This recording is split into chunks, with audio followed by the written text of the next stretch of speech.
మన కుటుంబంలోని ఎవరైనా వృద్ధులు ఇంకొన్నాళ్లలో భగవంతుని దగ్గరకు చేరుకోబోతున్నారని చెప్పేందుకు ఇది ఒక సంకేతమేమో.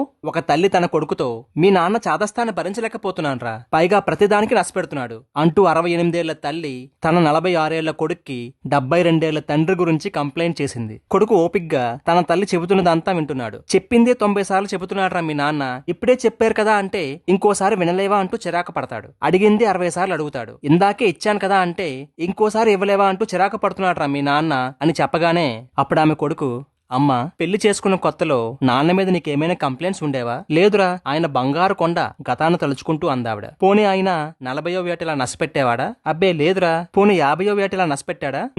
లేదురా. 60వ ఏట? అబ్బే లేదురా, ఈ మధ్యనే గత 6 నెలలుగానే. అప్పుడు ఆమె కొడుకు, అమ్మా, నీకు పెళ్ళైన కొత్తలోనో షష్టిపూర్తి టైంలోనో నాన్న చనిపోయి ఉంటే తట్టుకునేదానివి కాదమ్మా నువ్వు. ఇప్పుడు నాన్నగారిని దేవుడు తనతో తీసుకెళ్లే సమయం వచ్చింది. ఆయన వెళ్లిపోవడం మనకి బాధ కలిగించకూడదనే దేవుడు ఆ వయసులో నాన్న చేత నష్టపెట్టించి మనకి విసుగు వచ్చేలా చేసి మనకి నాన్న మీద ప్రేమ తగ్గేలా చేస్తున్నాడా భగవంతుడు. నాన్న వెళ్లిపోతున్నాడమ్మా. ఈ చివరి రోజుల్లోనే మనం నిజమైన ఓర్పుని, సహనాన్ని, ప్రేమని అందించి నాన్నకు తోడుగా ఉండాలి అని కొడుకు చెప్పగానే తల్లి కళ్ళ నిండా నీళ్లతో తండ్రి లాంటి తన కొడుకు వైపు చూసింది. కొడుకు చిన్న పిల్లాడిలా కనబడుతున్న తన తండ్రి వైపు చూశాడు. దయచేసి వృద్ధాప్యంలో ఉన్న మన తల్లిదండ్రులను నష్టపెడుతున్నారనే వంకతో అనాథ ఆశ్రమాల్లోనూ, ఓల్డేజ్ హోముల్లోనూ చేర్పించకండి. వాళ్ళని మనం కార్లలోనూ, విమానాల్లోనూ, ఆకాశ హర్మాల్లోనూ ఉంచాలని వాళ్ళు ఎప్పుడూ కోరుకోరు. వారి చివరి దశలో మనం వాళ్ళ కళ్ళ ముందు సంతోషంగా జీవిస్తూ ఆప్యాయంగా వారితో ఒక్క మాట మాట్లాడితే చాలని మాత్రమే కోరుకుంటారు.